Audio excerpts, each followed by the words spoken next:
Señores, le damos la bienvenida a la a la licenciada Cristal Santana, psicóloga clínica.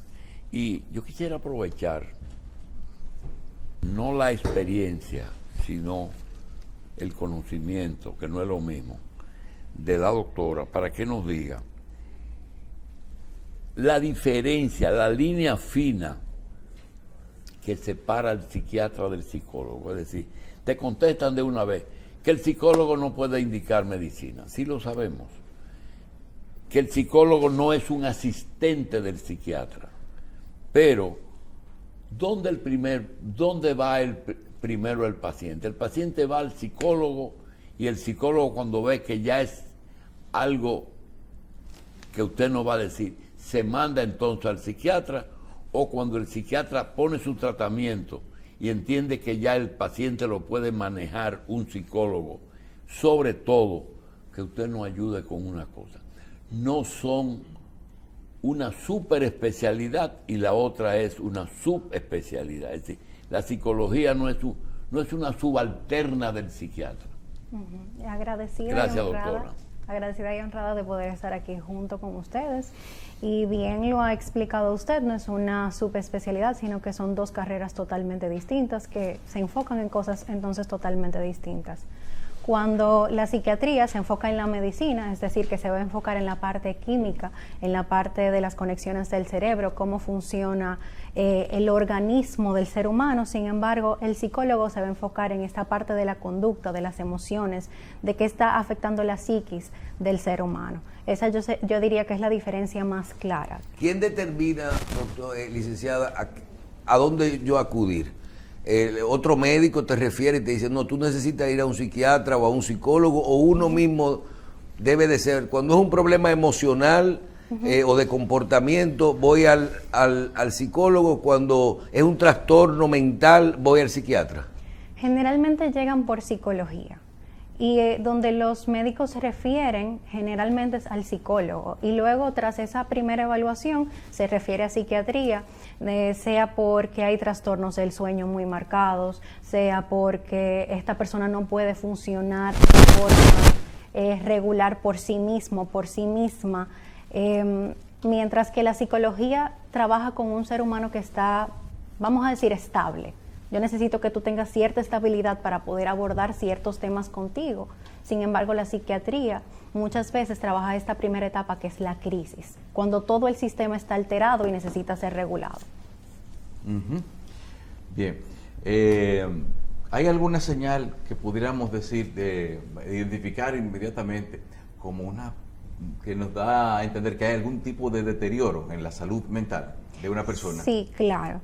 Y aunque hay que respetar, que esto lo dije la vez pasada que me encontraba aquí junto con ustedes, la individualidad de cada quien y la patología que cada quien presenta. Dígase que si yo vengo con ansiedad y vengo con depresión, son afecciones distintas, por ende la manifestación va a ser distinta.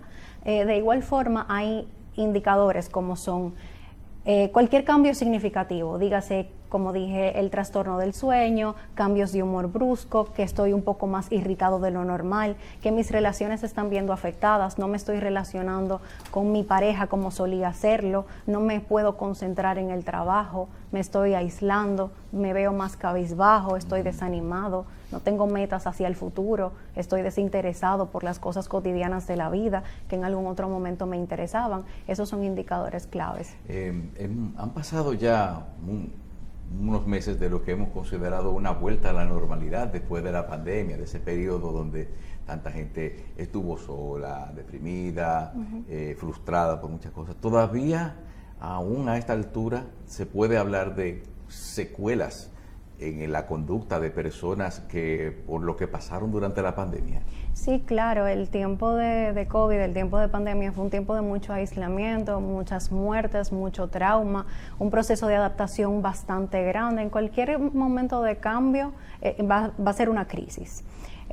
Y nosotros eso fue lo que pasamos, no simplemente fue la pandemia que afectó muchas vidas porque hubo enfermedad, sino que fue una crisis para todo el mundo, o sea, fue algo mundial. Entonces sí hay secuelas, y tras eso vemos que los indicios de ansiedad y de depresión han aumentado también.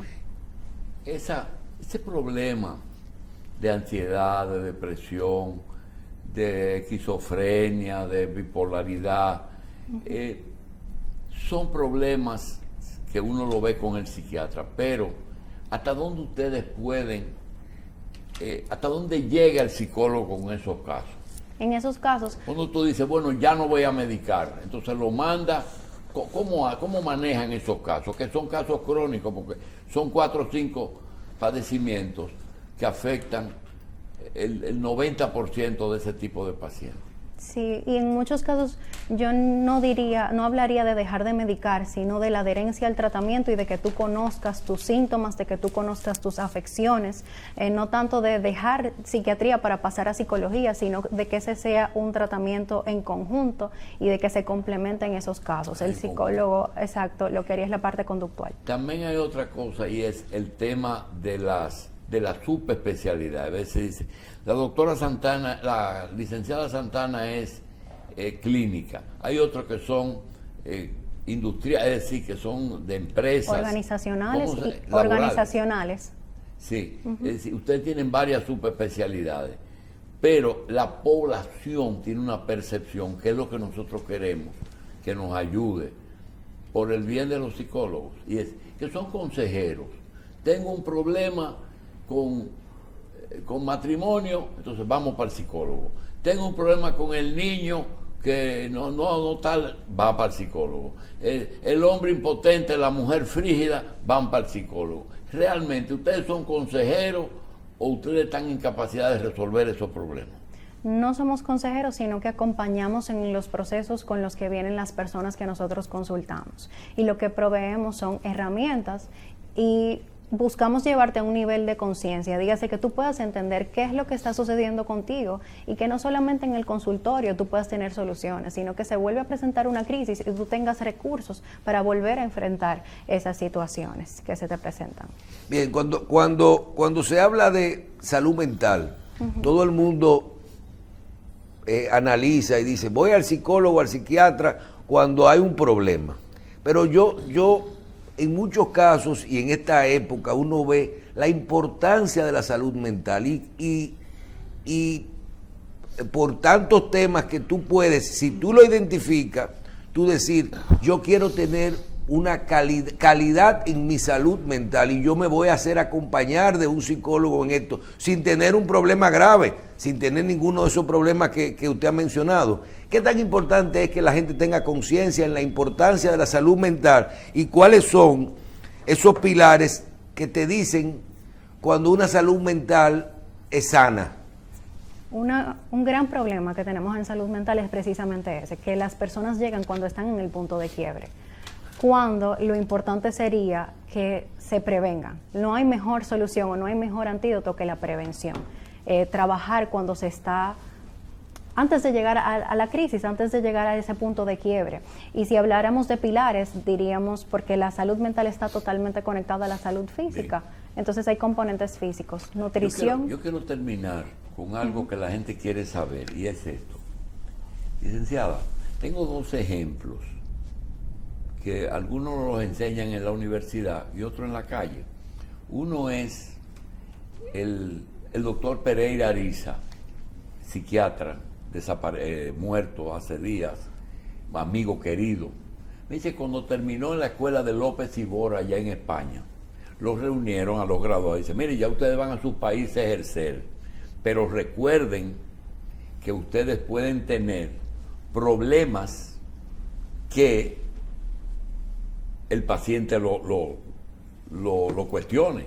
Por ejemplo, en esa época fumar no era algo tan prohibido y te decían, usted tiene que dejar de fumar o usted tiene que fumar para tranquilizarse. Dice, doctor, pero usted fuma. Dice, ese es mi problema. Ese es un ejemplo. El otro es, recuerden que ustedes son negros. A él le dijeron, recuérdate que tú eres negro y que los negros lo discriminan. El negro en un consultorio orientando a un blanco rico en un país puede traer ciertas dudas. Eso es lo que nosotros vivimos, que él nos enseñó. Ahora, hay una un episodio de un famoso humorista que se llamaba Garrit. Y Garrit se deprimió y fue al psiquiatra. Estoy deprimido. ¿Y por qué? Dice, bueno, me siento a veces deprimido, no sé.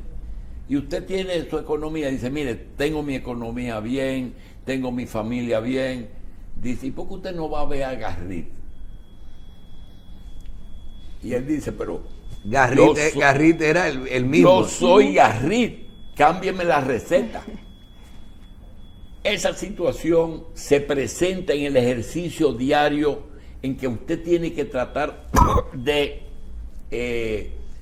ser miembro de una familia normal, de no tener de ese tipo de problemas, y tiene que readaptarse. ¿Cómo manejan ustedes la idea de que el paciente cree que quien lo conduce es perfecto y no lo es?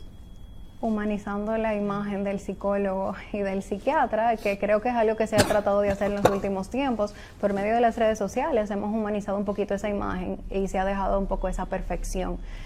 Porque lo cierto es que a pesar de ello ser profesional o cualquier psiquiatra profesional de la salud, tiene recursos y tiene herramientas, tiene conocimientos, no deja de ser un ser humano que tiene las mismas su propio condiciones. problema. Exactamente. Bien, licenciado, usted hablaba de los pilares de una buena salud mental. ¿Cuáles son? Nutrición, ejercicio, sueño y relajación.